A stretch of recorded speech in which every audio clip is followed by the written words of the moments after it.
This is part 2 of a continuing series where we will be beating the mainline Serious Sam games and attempting to kill as few enemies as possible in the process by utilizing glitches, speedrun tricks, and just plain old dodging skills to answer the question, can you beat Serious Sam without killing any enemies? For a full explanation of the rules I'm following for this challenge, you can watch the first video in the series where I dive into the whats and whys. But in short, I'll be getting to the end of each level with as few kills as possible. Cheats are not allowed, glitches are, it's okay to hurt monsters as long as I don't kill them, I'm using the original release, and for first encounter and second encounter, I'll be playing on normal difficulty. I'm also playing the game in one segment, that way resource management becomes a little more interesting. Compared to the first encounter, I found second encounter a lot more difficult in terms of navigating arenas in a pacifistic manner, and also for the tricks that need to be pulled off. They are a lot more precise and unforgiving with their timing and movement, but I feel like it made for an entertaining view, and I'll try to get a little more into detail with them. For level 1, we'll start by grabbing the rocket launcher secret right at the start so that we can utilize our handy rocket jumps as soon as possible. Running right through this lush valley, we'll start encountering a few enemies. Nothing too bad, just a Jaguar and some beheaded. It's a straight shot until a wearable and a clear join the fight, and then becomes a dance to keep the Jaguar alive while making your way to the arena with the shotgun and the stone head. You can bull boost over the wall, or the hill is high enough behind the arena to let you just jump over the wall, but if you go that route, sometimes the wearable follows you in as well. So whenever you make it in, run up the stairs and avoid picking up too many health pills, otherwise an enemy will spawn. Now we have our first of several tricky jumps for this video. We'll need to do 2 successive rocket jumps, so make sure that you have 100 health and a bit of armor. We don't ever want too much armor during this run, because the more damage we inflict on ourselves, the higher we jump. Armor negates some damage, and therefore doesn't allow us to jump as high. A well-placed rocket jump in this area will allow us to land on the cross-shaped floor above, and then one smaller jump brings us to the void. From here, we can just fly to the level end trigger and finish with no kills. Valley of the Jaguar doesn't require any special tricks in the beginning. Just path through the first 2 sections like normal, running past any opposition. In the third arena with the floating fans, you can do a rocket jump from the third fan to the ramp platforms to save a little time and to skip a reptiloid spawner. Now I just keep going, shooting down reptiloid projectiles as necessary to conserve my health and armor, hit the switch to move the fan, and then jump up to this secret area. This wall seems to have collision issues, and if I simply jump against it, I get clipped out of bounds.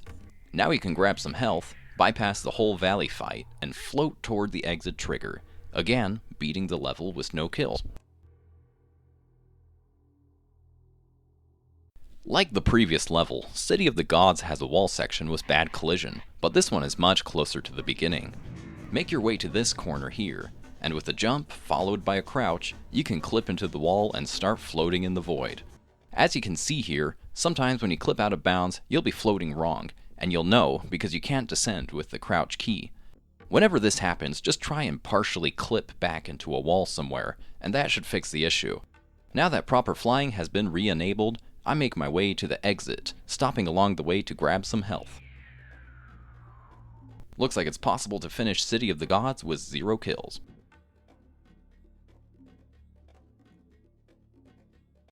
At the start, I need to be careful to not get hit, not let enemies kill each other, and to grab the +1 armor, since I need to do 2 rocket jumps and they each do 50 damage to myself.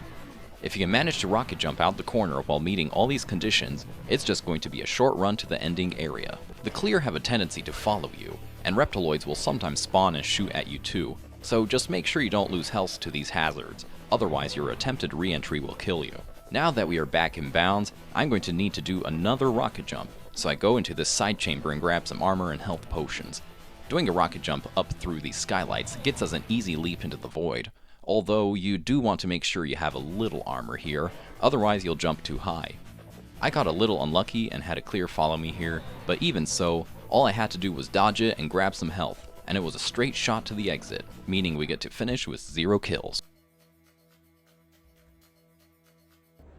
The starting zone of the pit is really annoying because the fish have a tendency to follow you out of the water and suffocate, upping your kill count. You have to avoid getting hit too much by Zorg and fish because we have a rocket jump coming up. I grab the secret health first and then navigate to the crusher room. I initially thought that letting some marsh hoppers get crushed was unavoidable, but I had to re-record all my footage because I found out while writing the script that I could rocket jump on top of the crusher itself, and if you go over the first two, you can actually avoid spawning them altogether, thus saving this run a lot of kills. The next room and hallway are a mad dash to the first bouncer fight. The only thing to note here is that getting the Zorg to not follow me down the chute is a chore, and also, this is where we are forced to make the first kills of the game. I'm not that skilled in the use of the Serious editor, so maybe someone else can examine some of the door triggers of this game and save a handful of kills. But I did notice from extensive testing that a lot of them seem to need only specific enemies killed before opening. So for this fight, I managed to leave while keeping the last 6 clear alive.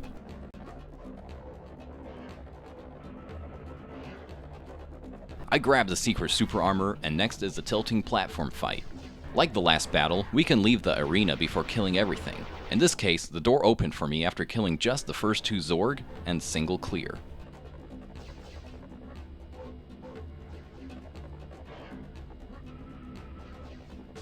This is where the super armor helps. I just make a run for it while tanking hits, and also, getting the second secret super armor gives me some breathing space from all the action.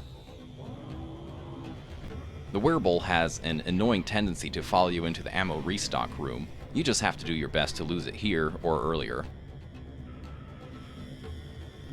This anti-gravity arena also lets you leave early, but we also need to kill more enemies here. Werebull are set to spawn in after a certain number of marsh hoppers are killed, so I slowly pick them off until the bulls teleport in and try to keep the rest alive. I shoot the bulls, which makes Zorg and biomechanoids appear. I ignore the Zorg, kill the biomechs, and that allows us to exit to the subsequent clear fight, where we unfortunately find another mandatory battle. Some simple dodging for the following hallway, and then it's the last big fight before the boss battle. Sadly, no enemies are going to be surviving this encounter, since the door doesn't open until everything is dead. I checked. We have a big rocket jump coming up, so ignore the armor, but do grab the supercharge. This is a sort of insane speedrun trick, and a pretty large degree of precision is required.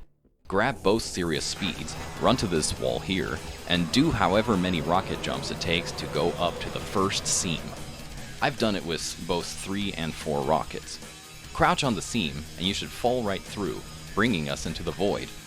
The level exit trigger is located in this small gray brick area. So with that, the level ends, and our kill counter goes up to 291. Ziggurat is definitely a chore to get through with minimal kills. Right away, there's a tunnel where Sam is supposed to jump down. We are going to do a little sequence breaking by falling all the way down to the secret supercharge. You can avoid the spikes and land right onto the heart extremely consistently by standing on the very edge of this platform and then performing a jump, followed by pressing forward as briefly as you can. Once you are bouncing, I quick save because landing on this windowsill is a huge pain in the butt. The trick to succeeding is to move onto the sill as you are just above it, and jumping forward once you land on it. Exiting will alert the enemies in the immediate vicinity, so run to this wall section. It has some buggy collision, and you can ascend it by jumping and moving to the side and back. I use a bit of trickery for this next part to avoid killing anything. First, move up and spawn Cucurbito, but be fast and make sure the door doesn't close behind you. Lure him out and let him fall. Go back up, but be ready to shoot the kamikaze once, so that he gets stunned, and you can safely run right past him. Now normally to leave this arena, you have to collect the 2 wing statues, and there's a lot of fighting and killing going on, but I'm trying to avoid that. There's a speedrun trick that can be performed, but it might be the most annoying one for the whole game. Run to this corner, letting the harpies follow you, and then jump on top of them to clear the wall. It's annoying, because I don't really have a setup for it. I just have to get lucky. This took many attempts, but it really shouldn't cause you too much trouble. None of these tricks takes hours, it's more like 15 minutes of trying, and you should get lucky pretty fast. Once you succeed, shoot the harpies intermittently just to stun them. You want to try and lose them before you get to the final arena. You have to dodge the clear here, and I need enough health and armor to do a few rocket jumps. Luckily, there's a rocket launcher in this arena, and if you enter the temples but don't place the statues, enemies will not spawn, so you can restock on supplies without too much problem. Run to this wall, do a jump, and just run along the top and do more jumps as needed to reach the final arena.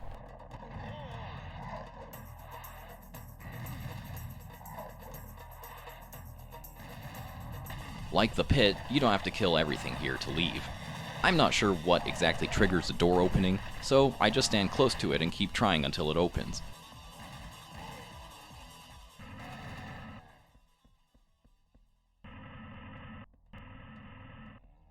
The level ends with 81 kills needed to finish, bringing our total up to 372. You can avoid some kills right off the bat by doing a quick jump up this platform. I also grabbed the secret health because we have a very awkward gauntlet to run through next. My setup, if you can call it that, is to dodge clear, shoot the arachnoid once to stun it, run past both Cucurbito, dodge marsh hoppers, and fire at the other arachnoid so it doesn't shoot the marsh hoppers as I exit. This part truly relies on luck. In my initial recordings, I kept exiting with anywhere from 3 to 11 kills here. When I re-recorded this footage though, by some miracle I made it through with no kills on my second try. So I guess if you're very lucky, it's possible. The rest of the level is much easier. I leave the arena with a rocket jump, dodge enemy projectiles, and jump back into this courtyard, making sure to grab some secret health. This level is almost possible to finish with no kills, but you get trapped by clears right at the end, and I couldn't find a way to skip them. You can rocket jump over the spawning trigger, but the exit door only opens when the clear are defeated. So this level ends with 16 kills, bumping the new total up to 388. Start by grabbing the secret health right around the corner and leaving before the major biomech it spawns sees you. Jump over the wall and run over to the final fight. This is the outside of that funny secret that launches a supercharge too far, and we are going to use that launcher for a speedrun trick. This was pretty hard to figure out since I had to reverse engineer the movement from watching a Russian speedrun video. But I have a setup which is somewhat consistent. I grab both healths, but you will want to end up standing on this invisible launcher closer to the wall. Select the pistol, shoot the trigger, and then immediately select the rocket launcher. You'll want to quickly move forward and shoot, but don't jump. If done right, you will fly very far forward like this, passing several enemy spawning triggers, and I jump to keep the momentum going. This door opens on a timer after the initial wave is defeated, so, regrettably, a serious bomb needs to be used here, but before the next wave appears, I hide in this corner, kill this one single kamikaze, and then exit. 25 kills seems like the minimum for the Courtyards of Gilgamesh, and the new total is now 413 kills. This whole Babylon episode sucks for a no-kill run, and Tower of Babel doesn't cut us any slack. Right off the bat, I'm faced with another gauntlet that seems impossible to pass without any kills, due to the abundance of hit-scan arachnoids shooting the delicate kamikazes down. My best strategy here is to shoot the arachnoids a bit to stun them, which is especially important as you approach the adult one since it does so much damage to you. And just shoot and stun the kamikazes and try to get lucky. I always get through here with about 4 kills, and I'm usually low on health at this point, so I have to safe scum a bit to grab health and dodge Zumbul shots. The health is important to get up to at least 51 because I have another rocket jump coming up. When this wall is cleared, a flying Gnar will start chasing Sam. Keep her alive because we can lose her in the next fight. I can barely make it down to this ledge if I make a careful regular jump, but this next battle presents us with some more mandatory kills. I take care of the Reploid demon and chainsaw the flying male Gnars, since that triggers a door opening, but we can trap the flying female Gnar outside. This clear alley can seem daunting at first, but I actually avoid killing any of them by weaving my way down and just doing the same door trapping trick. This lights out arena has a few more enemies that need to be killed for the door to open. Ignore the 6 Gnar, but shoot the arachnoids and mechanoids when they spawn in. When the biomech major dies, that's when it's time to do the door trapping trick once more. When playing this section, make sure to save all your rockets, because you will need them for the several rocket jumps that will be performed. The first one is outside in the big courtyard. Run over to the right, staying along the edge so that you don't spawn bulls and reptiloid demons. I don't really understand the jump here, but I guess you are trying to leap over the teleporter that will bring you back inbounds for this section, but you want to land on the teleporter that brings you back inbounds for the final arena around the courtyard section. It always takes me several tries to get this, but once you land on this plaza, collect the health around the center statue, but don't stray too far.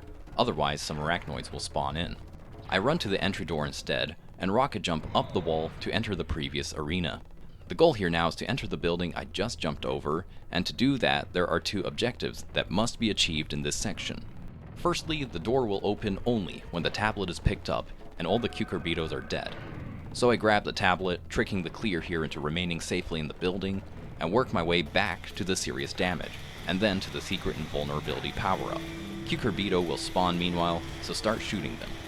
The second objective is that I need to do 2 more rocket jumps later, so my health needs to be at 101 or higher when I enter the building.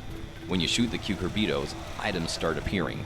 The 2 potions are usually enough for me to hit 100, and then I grab the health pills to overcharge my health. Then, it's just a matter of shooting my way back to the building while avoiding any damage. Remember, the door opens when just the cucurbito die, so you can leave all the biomechs and reptiloids alive. When I finally enter the building, I dodge the clear and avoid blowing them up with my rocket jump. You need to make it up to any of these ledges on your first jump. Then, the next jump will take you into the void. The wall is very narrow here, so it's a bit difficult to navigate your way to the underneath, but when you do, you will find yourself very close to the boss chamber. Grab the ammo and health, but avoid the armor. Unlike Kukulkan, the Exotech larva must be defeated to proceed, so we activate it by poking our head up at the door and then just shooting it at our leisure. The biopods it spawns are treated by the game as projectiles, so shooting them will not increase the kill counter.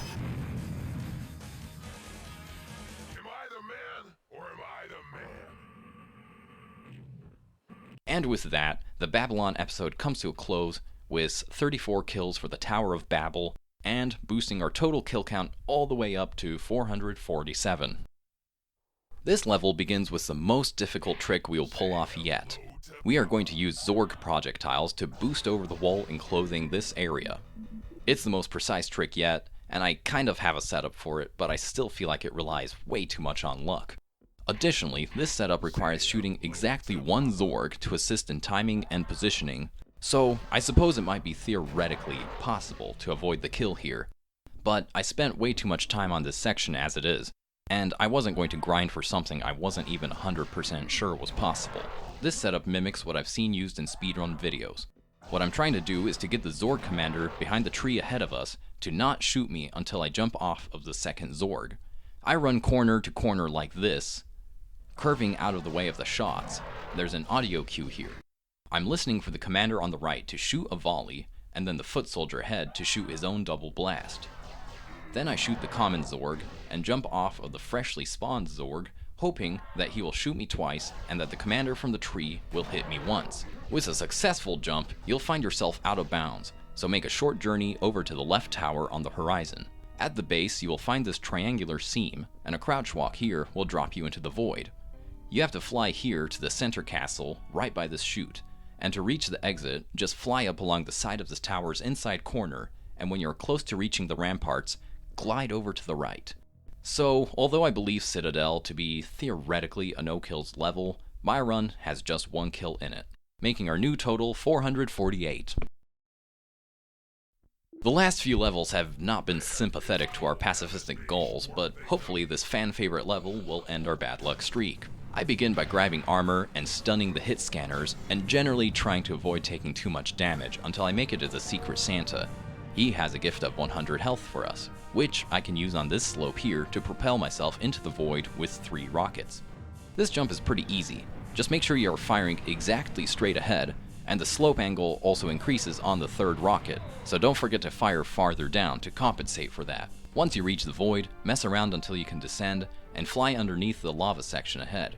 Grab the health potions, and use the teleport. It's okay to grab the super armor here. I need to walk all the way to the keep, and I don't want to lose too much health. You will mostly have to dodge reptiloid demon shots, but as you get closer, some zumbles, mechanoid miners, and bulls will join the fray. You need to perform a bull boosted rocket jump here, something that's ordinarily not too hard, but it gets a little annoying to attempt since the slippery ice physics really mess with trying to get the shot lined up, and the constant attacks from the other enemies pushing you around doesn't help either. With some patience and quick saving, it's possible though, and jumping past the wall lets us finish with 0 kills.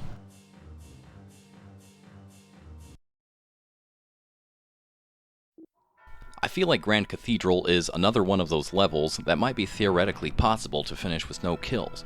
My run falls just a hair short of that magnificent goal, and I'll show you why. Begin by grabbing the secret health and serious damage. I also want the armor because I'm going to be doing a serious damage boosted rocket jump. Now run to the far right corner. On the way you have to dodge a pretty large amount of Zorg projectiles, and no matter what I do, a few always end up dying to friendly fire, just because of the sheer quantity of chaos going on here. As more of the arena reveals itself, 2 troublesome Cucurbito appear to the right. They run to you really fast, and I always have to end up getting rid of at least one, because they will interfere with your rocket jump. Harpies dropping fast kamikazes also appear here, and if that's not enough to deal with, the timer on your serious damage power-up is ticking away, so you only have a limited time to reach that corner, precluding any attempt at leading enemies away from harm. I really feel like this section might be theoretically possible to do with no kills, but if it is, I couldn't do it. When you reach the top of this section, wait for your serious damage to wear off, and shoot the harpies without killing them, so that they fall behind a bit. I jump off here, don't backtrack too much, otherwise enemies will start spawning. We have one final rocket jump ahead of us, so grab the 2 potions and prepare to outrun some kamikazes. You might think that killing them is necessary, but if you stun the first 2, you have just enough time to jump to safety and avoid incurring any additional fatalities. This corner of the rampart teleports you to the void underneath the level, and we are home free to fly to the inside of the cathedral here. Almost. This level has some cannons in the secret pumpkin field, and apparently, when the stage starts, one of them gets placed on a slight incline. It's just enough for it to slowly fall off the edge of the field all by itself, and onto a kill plane, where it increases the kills by 1. Like a final FU from the second encounter, for trying to beat it with no kills. There's some sights to see on the way to the church, like the golem vibing to this epic tune, the rocket from the ending cutscene, and there's even a Crow Team developer head up here. When you reach the cathedral, walk forward along the right row of pews, and then turn to the center walkway on the 4th chandelier. This will activate the ending cutscene, but skip it as soon as you can, since this cutscene has a tendency to glitch from your unorthodox entry, and softlock the level. So now we have the final statistics for second encounter. 4 kills for this level, and it's 452 kills across the board. Can you do better? Let me know in the comments. I hope you enjoyed this silly challenge run. Thanks for watching, and have a great day.